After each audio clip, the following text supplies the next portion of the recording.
लखनऊ में पसमानदा मुस्लिम समाज ने मौलाना साजिद रशीदी की डिंपल यादव पर की गई अशोभनीय टिप्पणी की तीखी निंदा की। समाज के राष्ट्रीय अध्यक्ष एवं पूर्व मंत्री अनीस मंसूरी ने कहा कि सांसद मस्जिद में महिला सांसद के पहनावे पर की गई टिप्पणी न केवल घटिया सोच का परिणाम है, बल्कि इस्लामी मूल्यों और लोकतांत्रिक मर्यादा का भी घोर अपमान है। उन्होंने कहा कि साजिद रशीदी जैसे लोग टीवी चैनलों पर इस्लाम की आड़ में बेहूदगी और नफरत फैलाते हैं। मंसूरी ने डिंपल यादव के लिए प्रयोग की गई भाषा को गली चौराहे की टपोरी जैसी बताते हुए कहा कि समाज अब ऐसे सियासी दलालों को बर्दाश्त नहीं करेगा। उन्होंने मीडिया चैनलों पर भी निशाना साधा और कहा कि गोदी मीडिया ऐसे बिके हुए चेहरों को मंच देती है। पसमानदा मुस्लिम समाज ने देश भर में ऐसे मौलानाओं के सामाजिक बहिष्कार की अपील की है।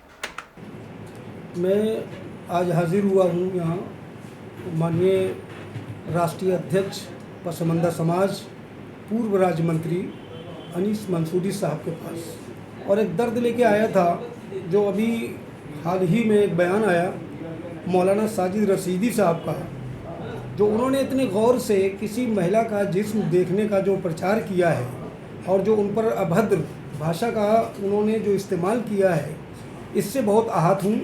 चूँकि वो देश की बेटी है, उस बेटी से इनको माफ़ी मांगना चाहिए और दूसरों की इज्जत करने का और दूसरों की अहमियत समझने की, एहतराम करने का ये हमारा इस्लाम सिखाता है। तो आपने गैर महरम होकर के कैसे वहाँ तक आपकी नज़र गई और आपने यही क्यों देखा कि उनका पीछे ऐसा दिख रहा था? आपको तो ये देखना चाहिए कि एक ऐसी सभ्य महिला जो हमारे पास आई है या मैंने उनको देखा है, उस वक्त तो आपको कुछ बोले नहीं। 2 दिन के बाद ही आपको सुरूर क्यों आया? क्योंकि दुनिया जान रही है, सभी लोग जान रहे हैं कि उत्तर प्रदेश में इस वक्त जो डंका बजा हुआ है वो समाजवादी का बजा हुआ है और इसी को फेल करने के लिए इनको तैयार किया गया है। ऐसे मौलाना लोग, एक अजमल सुल्तानपुरी हुआ करते थे, उनका एक शेर है कि आज जाहिल भी हैं आलिम का लिबादा ओढ़े, ऐसे मुल्लाओं से ईमान को बचाए रखना। ये वही मुल्ला है कि जिनको 5,000 10,000 पर बुलाकर डिबेट में बैठ के इनकी ऐसी तैसी भी की जाती है और उसके बावजूद ये खुश होकर के वहाँ से निकलते हैं। आज जिस तरीके से इन्होंने टिप्पणी की है, इसके लिए बड़ी हमारी कौम भी शर्मिंदा है और बिलखुसूस उलमाए कराम इसके लिए बहुत ज़्यादा नाला हैं, और वो भी, उनका भी कहना यही है कि इस तरीके से अभद्र भाषा का इन्होंने इस्तेमाल कैसे किया। हमारी देश की बहू बेटियों से उनको माफ़ी मांगना चाहिए। हमारी बस यही गुजारिश है, वरना अभी तो कुछ भी नहीं है। अभी आगे और जो हम लोग करने वाले हैं, उनको जब तक जेल नहीं भिजवा लेंगे चुपचाप नहीं बैठेंगे अगर माफ़ी नहीं मांगी। नहीं, मौलाना साहब ने इकरा हासिल में टिप्पणी नहीं की है।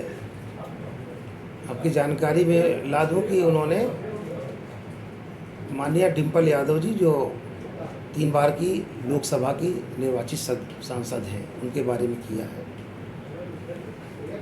हमें तो बड़ी हैरत हो रही है कि मौलाना को इस तरह जहरीली और अभद्र टिप्पणी एक महिला के बारे में नहीं करना चाहिए, लेकिन जो उन्होंने टिप्पणी की है, और इस अभद्र टिप्पणी का नतीजा ये कि पूरे देश के अंदर आम आदमी या राजनीति से ऊपर उठ करके आम आदमी इसका घोर विरोध कर रहा है और ये कह रहा है कि ये गलत है एक महिला के बारे में इस तरह बातें।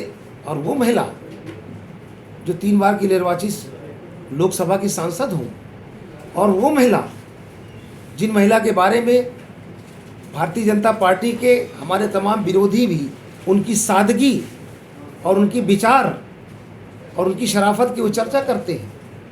यहाँ तक कि बहुजन समाज पार्टी के लोग भी माननीय डिंपल यादव जी की शराफत और उनकी सादगी की तारीफ़ करते हैं। आज उस महिला के बारे में ये जो जहरीली और अभद्र टिप्पणी दी गई है, इससे पूरे समाज के अंदर एक आक्रोश है। ऐसे में मौलाना अपने बचाव में तमाम तरह के अफवाहें फैला रहे हैं, लेकिन अब वो बात सामने आ गई है। अब मौलाना को सीधे सीधे माननीय डिंपल यादव जी सहित देश की सभी महिलाओं से सार्वजनिक रूप से माफ़ी मांगना चाहिए, क्योंकि ये माननीय डिंपल यादव जी का अपमान के साथ साथ पूरे देश की महिलाओं का भी अपमान हुआ इस टिप्पणी से। और हम मांग करते हैं कि जो योगी जी की सरकार है, ये उन्हीं के द्वारा पोषित मौलाना है। इतने दिन गुजर गए, अभी तक कोई कार्रवाई न होना इस बात की दलील है कि भारतीय जनता पार्टी द्वारा पोषित मौलाना साजिद रशीदी साहब इस तरीके से कट्टरपंथी बयान दे करके कहीं ना कहीं एक चुनावी माहौल भारतीय जनता पार्टी के पक्ष में बनाने की कोशिश कर रहे हैं। लेकिन ऐसा कुछ होने वाला नहीं है। इस देश की जनता सब जान रही, देख रही है, और लोगों की, पूरे देश की, चाहे वो जिस समाज से आते हो, जिस धर्म से आते हों, सारे लोगों की सहानुभूति माननीय डिम्पल यादव जी के साथ में है। मैं टिप्पणी में ये कहना चाहता हूँ, पहली बात तो ये कि वो मौलाना है ही नहीं, वो बीजेपी के दलाल हैं जिनको छोड़ दिया गया हमारे मुसलमानों के बीच में। ऐसे कई लोग हैं जो उनको छोड़ा गया है, वो मुसलमान हो ही नहीं सकते। जो मौलाना मस्जिद के अंदर टिप्पणी करे वो मौलाना नहीं। हमारे यहाँ इज्जत से नवाजा जाता है, कोई लेडीज़ आती है तो उसको बाकायदा मस्जिद में ले जाया जाता है। हम बड़े मतलब खुश होते हैं कि किसी को लाया गया। और डिम्पल यादव जी के बारे में तो मैं एक बात कहना चाहूँगा, इतनी अच्छी सादगी वाली लेडी जिसको मध्य प्रदेश में भी लोग सराहते हैं, उनके लिए यूपी के लोगों ने अगर ऐसी बात करी तो शर्मनाक बात है। ऐसे मौलाना को तो मस्जिद में भी नहीं जाने देना चाहिए, मेरा इतना कहना है।